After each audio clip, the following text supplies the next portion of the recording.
Assalamualaikum warahmatullahi wabarakatuh. 2024 kalau Bapak salah pilih, begini nih, disuruh ngurus laut, malah jadi bajak laut. Tapi kalau ceramah orang begini dibilang radikal. Amar ma'ruf nahi mungkar. Mana kalau Muhammad kita sogok perempuan, bilang yang lain. Dah setuju. Kenapa? Muhammad bukan pejabat Indonesia. Kasih perempuan hijau matanya. Kalau kan begitu, di mana itu Indonesia? Kita tahu di Indonesia. Ada pejabat begitu? Ada. Kau salah, kenapa kau pilih? Pilih sendiri kau pemimpinmu. Sekarang kau diberi kebebasan pilih pemimpinmu. Tapi karena kau disogok, mana orang jahat kau pilih juga. Jangan ketawa, serius orang ini. Yang nggak boleh adalah mempolitisasi politik identitas. Itu yang nggak boleh. Menganggap bahwa politik identitas itu adalah Muslim, itu kan bahaya. Lu fakta sosiologisnya bangsa ini adalah Islam. Kita bermohon semoga rahmat Allah senantiasa dicurahkan dan melahirkan keberkahan-keberkahan terbaik yang diridhoi Allah Subhanahu wa taala. Comment, like, and share. Like, subscribe, share, and comment.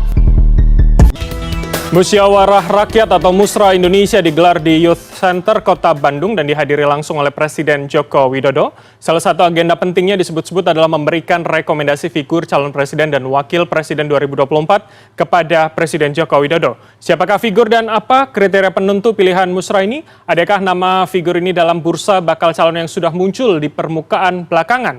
Seperti apa peluang calon dari organisasi relawan ini mampu masuk dalam bursa capres yang diusung partai politik? Musyawarah Rakyat Indonesia ini adalah implementasi dari perintah Pak Presiden Jokowi ketika Rakernas 5 Projo di Magelang bulan Mei, bahwa kami para relawan Jokowi untuk terus menggali, menyerap, mendengar aspirasi rakyat. Dan forum Musyawarah Rakyat ini ya, dalam kacamata kami, inilah instrumen yang paling tepat untuk memotret apa sesungguhnya kehendak rakyat. Karena itulah Musyawarah Rakyat Indonesia ini kita gelar di seluruh provinsi di seluruh Indonesia. Musyawarah pertama Jawa Barat di Bandung ini adalah kick off. Selanjutnya kita akan menggelar di seluruh provinsi di seluruh Indonesia. Sehingga kita mendapat rekaman yang paling utuh tentang apa yang dikehendaki rakyat di tahun 2024 mendatang. Musyawarah Rakyat Bandung ini yang pertama di Bandung ini kan kick off rangkaian 34 musyawarah rakyat yang akan diselenggarakan di 34 provinsi di seluruh Indonesia. Tentu saja di setiap wilayah, di setiap daerah akan ada isu-isu yang menonjol, terutama mengenai program-program prioritas harapan rakyat, di mana aspirasi setiap wilayah di Indonesia ini sesuai dengan apa yang menjadi harapan di masing-masing wilayah di Indonesia. Yang tentu saja apa yang diinginkan di masyarakat Jawa Barat tentu berbeda dengan di Maluku, di Papua, Sulawesi, dan sebagainya. Nah, mengenai program-program harapan rakyat itu memang mengarah kepada beberapa program prioritas tentang sembako dan kebutuhan pokok yang bisa dijangkau oleh rakyat, dan juga bagaimana pemerintahan yang bersih dan tata kelola yang bersih ini bisa diwujudkan dalam pemerintahan 2024 mendatang. Mengenai karakteristik pemimpin di 2024 ini ya mengarah kepada kriteria-kriteria bahwa pemimpin itu memiliki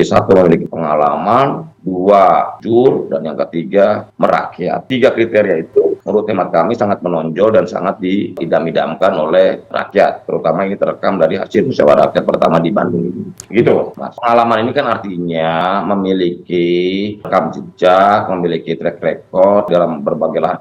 Karena pengalaman ini penting juga untuk menghadapi tantangan kita ke depan, khususnya di 2024. Tahu bahwa disrupsi ekonomi dan ketidakpastian global ini kan betul-betul menanti tantangan tersendiri buat pengelolaan nasib perjalanan bangsa dan negara kita ke depan. Ada alternatif baru, nama yang muncul tidak dari partai politik yang menjadi instrumen politik kita. Apakah ini kemudian menjadi angin segar sekaligus tantangan begitu rasanya? Ya, dalam alam demokrasi, ya tentu kita harus menghargai apa yang dilakukan oleh relawan-relawan Pak Jokowi, termasuk Projo. Kenapa? Ini kan bagian daripada dissenting opinion lah, kira-kira seperti itu. Artinya pembanding figur-figur yang ditawarkan oleh partai politik. Jadi selama ini kan pemimpinan itu ada lahir dan pada partai politik. Oleh karena itu kalau ada relawan misalkan menjajaki, mencari figur alternatif sosok pemimpin bangsa, katakanlah yang dari luar atau non parpol, itu menjadi bagus-bagus saja. Tetapi memang nanti ujungnya pilihannya ditawarkan kepada partai politik. Ini loh calon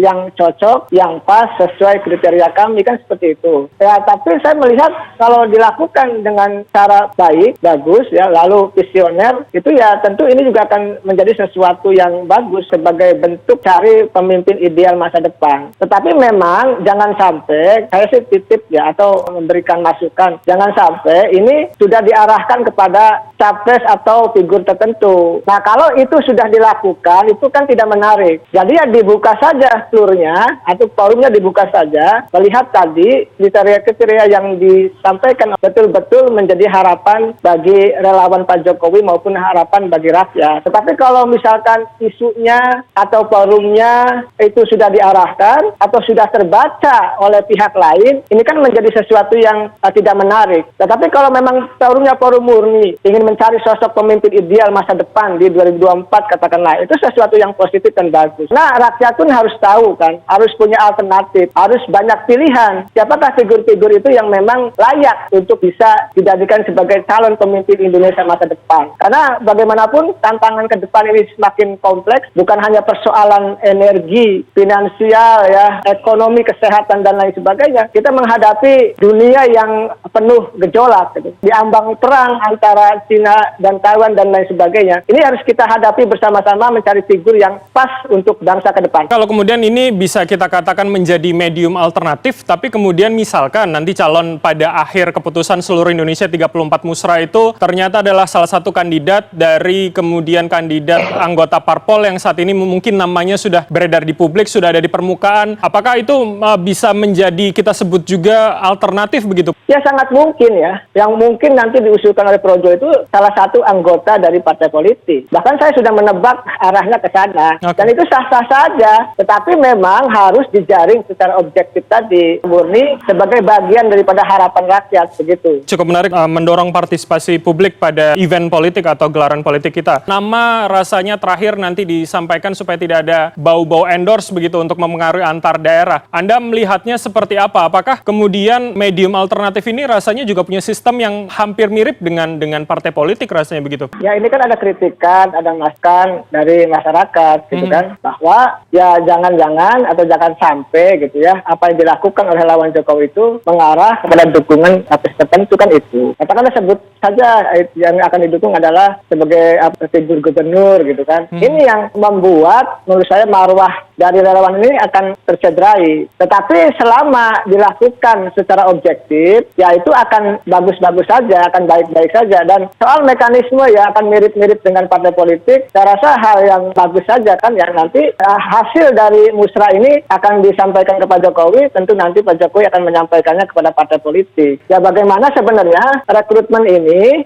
musra ini adalah tadi bisa menghadirkan calon atau capres, calon pemimpin masa depan yang betul-betul dari arus bawah, aspirasi masyarakat kecil. Itu yang penting. Tetapi tadi anasir-anasir atau kritikan publik terhadap bahwa ini nanti sudah tertentu menuju kepada sosok tertentu, ini yang harus ditepis, harus dihindari oleh panitia musra, termasuk para relawan Jokowi. Kalau itu terjadi, maka nanti tidak pergerakannya atau ide visi misi dari musra ini ya akan tercederai begitu. Kita melihat kemudian pertanyaan saya juga adalah bagaimana kemudian peluang dari calon alternatif ini kemudian untuk bisa nanti masuk dalam kontestasi dan juga menjadi calon tetap begitu, baik presiden maupun wakil presiden. Kita mengetahui bahwa instrumennya hanya melalui partai politik sistem kita sekarang. Bagaimana kemudian potensinya, seberapa besar peluangnya kemudian calon alternatif ini? Kalau yang dihasilkan dari musra itu betul-betul tadi lahir dari keinginan rakyat, keinginan publik, lalu disampaikan kepada Pak Jokowi, saya punya keyakinan besar kemungkinan akan bisa menjadi capres. Karena Pak Jokowi ini kan, mohon maaf, bukan salah satu memang ketua koalisi saat ini, dan sebagai presiden tentu banyak dekat dengan partai politik. Banyak partai hari ini yang, mohon maaf, dalam tanda kutip ya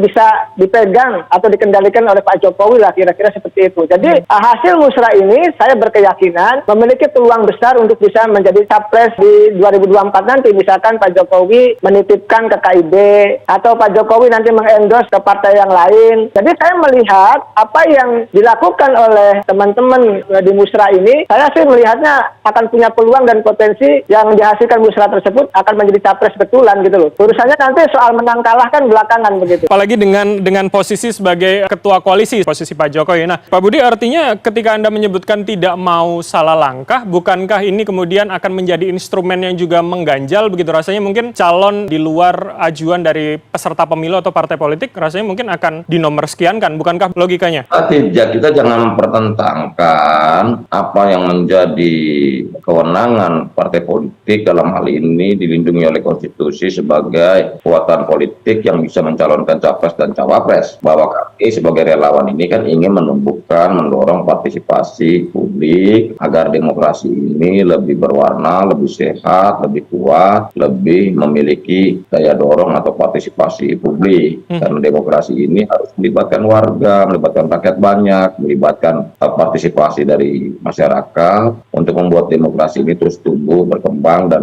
jadi berkualitas. Jadi kita akan menyuarakan dan melakukan musyawarah rakyat ini untuk menjadi komplementer, bukan tusi, bukan menggantikan peran partai politik, tetapi menjadi komplementer dalam komplement lengkap untuk memberikan tawaran-tawaran apa yang kami rekam dan kami dengar dari seluruh rakyat Indonesia. Ketika nanti sudah ada satu nama, begitu informasi yang kami dapatkan adalah minggu ketiga Maret 2023 di tahun depan, apakah kemudian nama ini hanya kemudian disampaikan kepada Presiden dan Presiden akan mengenalkan kepada partai politik, atau kemudian panitia dari Musra ini juga akan mendorong begitu, mengenalkan, mendorong dan mendesak bahwa ini adalah calon yang ideal menurut Musra misalkan ke partai politik? Akan seperti apa nanti? Yang pasti kami akan menyerahkan hasil-hasil musyawarah rakyat ini di seluruh provinsi di seluruh Indonesia kepada Pak Jokowi. Selanjutnya kita serahkan kepada Pak Jokowi untuk melakukan langkah-langkah politik. Karena kami ini kan relawan Pak Jokowi, sehingga apapun langkah-langkah kami, langkah-langkah kita ini kan selalu harus selaras sejalan dengan apa yang menjadi aspirasi dan keinginan Pak Presiden Joko Widodo. Begitu. Berarti apakah misalkan kemudian didelegasikan Pak Jokowi kepada relawan Musra untuk kemudian membangun komunikasi politik, apakah kemudian itu nanti juga akan dilakukan misalkan ke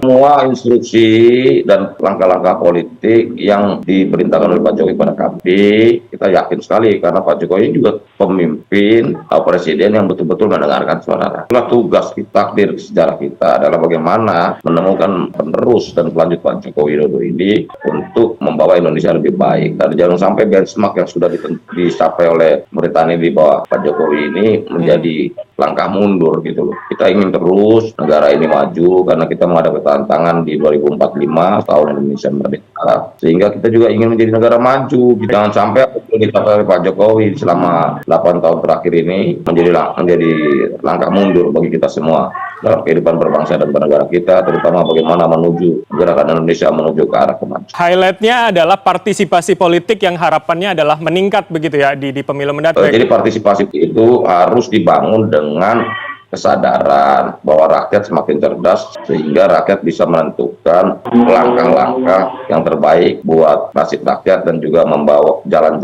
yang akan ditempuh negara ini menuju ke menjadi negara maju. Ini menjadi PR besar artinya bagi partai politik seharusnya menjadi saluran utama dan tugas utamanya adalah kaderisasi, kemudian rekrutmen politik yang rasanya mungkin sekarang tidak menjadikan medium dan saluran utama, apalagi kemudian presiden yang juga anggota kader partai politik juga kemudian rasanya menginstruksi kepada relawan untuk melakukan rekrutmen di bidang yang lain. Melihatnya seperti apa? Kelihatan konstruksi politiknya kan begini. Pak Jokowi kan memang bukan ketua partai. Itu beliau Presiden Republik Indonesia. Beliau punya relawan yang selama ini begitu jumlahnya besar dan banyak, punya kekuatan. Ya suka tidak suka, melalui jalur itulah Pak Jokowi melakukan katakanlah kegiatan-kegiatan politik dalam konteks untuk bisa mencari pemimpin ideal 2024. Nah, kalau ruangnya ada di partai politik, Pak Jokowi nggak bisa.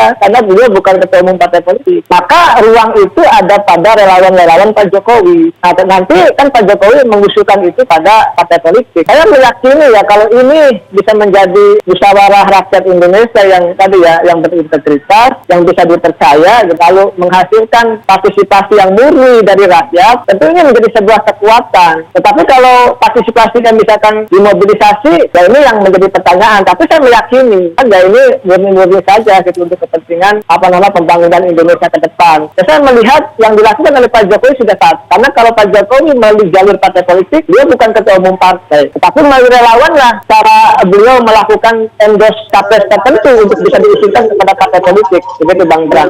Baik. Kita tunggu seperti apa nanti dan siapa kemudian calon yang dikeluarkan oleh Musra di Maret 2023. Terima kasih pengamat dan analis politik Universitas Al-Azhar Indonesia Pak Ujang dan juga Ketua Umum Projo Pak Budi Ari telah bergabung bersama kami kami. Salam sehat selalu, Bapak-bapak. Saya Karin mohon undur diri. Subhanakallahumma wa bihamdika asyhadu an la ilaha illa anta astaghfiruka wa atubu ilaik. Billahi taufiq wal hidayah. Wassalamualaikum warahmatullahi wabarakatuh.